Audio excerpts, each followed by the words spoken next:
আজকের ভিডিওতে প্রথমেই সুন্দর সুন্দর গান দিয়ে শুরু করেছি। তো আশা করছি আমার পুরো ভিডিওটি আপনাদের সবারই ভালো লাগবে। সো হ্যালো এভরিওয়ান, সবাই কেমন আছেন? আমিও ভালো আছি। তুলিস কুকিং অ্যান্ড ব্লগে সবাইকে স্বাগতম।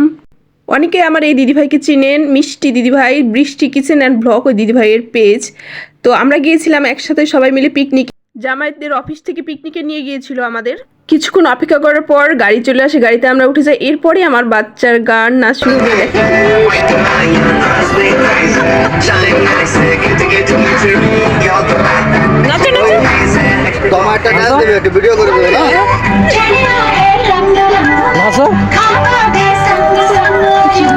লজ্জা পায় না।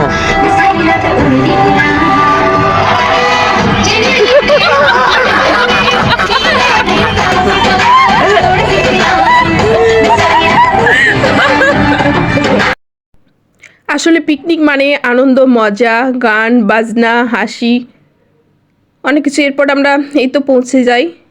অল্প একটু রাস্তা হেঁটে যেতে হবে। আমরা তো গিয়েছিলাম গাজীপুর রিসোর্টে, এটা ছিল গাজীপুরে। এইটা ছিল আমার সুইট সুইট দাদাভাই এবং কিউট কিউট বৌদিমণি, আর সাথে ছিল আমার বড়বাবু। এরপর অল্প একটু হাঁটার পর তো আমরা পৌঁছে যাই রিসোর্টে। রিসোর্টে পৌঁছানোর পর এই সুন্দর সুন্দর গাঁদা ফুলগুলো দেখে তো আমার মনটাই ভরে যায়। অসংখ্য অসংখ্য ধন্যবাদ ইনসেপ্টা কোম্পানিতে এত সুন্দর একটা পিকনিক আমাদের উপহার দেওয়ার জন্য। গাইস, আর একটা কথা বলে রাখি, ওই যে কথাই আছে না, অভাগা যেদিকে যাই সাগরের জল শুকায় যায়। তো আমার ভাগ্যটা হয়েছে তাই। এখানে নাস্তা করার পর ফ্রেশ হয়ে আমরা যে পিলো পাসিংয়ে নাম দিয়েছিল। সব থেকে দুঃখের বিষয় হচ্ছে আমি প্রথম রাউন্ডেই হেরে গেছি। আমি পাইনি তো কি হয়েছে, হিমেল ভাইয়ের বউ এবং মাসুম ভাইয়ের বউ দুইজনই গিফট পেয়েছে। একজন দ্বিতীয় হয়েছে, একজন দশম হয়েছে। তাতে আমার খুব ভালো লাগতেছিল, আমাদের মধ্যে কেউ তো পেয়েছে। এরপর খেলা শেষ করে আমরা সুইমিং পুলের দিকে একটু মানে ঘোরাঘুরি করার জন্য গেছিলাম। এখানে সেতু আর আমি হচ্ছে একটু ভিডিও নিচ্ছিলাম, আর বাবু আর হিমেল ভাই দুজনে মিলে সুইমিং পুলে নেমে গেছে। এরপর দুপুরে খাওয়া দাওয়া করে তারপর আবার অনুষ্ঠান শুরু, সাংস্কৃতিক অনুষ্ঠান, গান বাজনা হবে। আর আমার ছেলে নাচবে না, এটা তো হতেই পারে না। তো এই যে শুরু করে দিয়েছি, অনুষ্ঠান দেখছিলাম আর বসে বসে আমরা চিকেন পাকোড়া, ফুচকা, চটপটি এসব খাচ্ছিলাম। এগুলো ছিল বিকেলের খাবার। এরপর সন্ধ্যা হয়ে গেলে চলে আসবে আখি আলমগীর এবং আরেকজন শিল্পী। আখি আলমগীরের কণ্ঠে সুন্দর সুন্দর গান শুনতে আমার পুরো ভিডিওটির সাথেই থাকুন আর শুনতে থাকুন।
আমার পুরো ভিডিওটি যারা দেখেছে তাদেরকে অসংখ্য অসংখ্য ধন্যবাদ। আর যদি ভালো লেগে থাকে ভিডিওটি তাহলে অবশ্যই লাইক কমেন্ট এবং শেয়ার করে দিবেন। সবাই ভালো থাকবেন, টাটা, বাই বাই।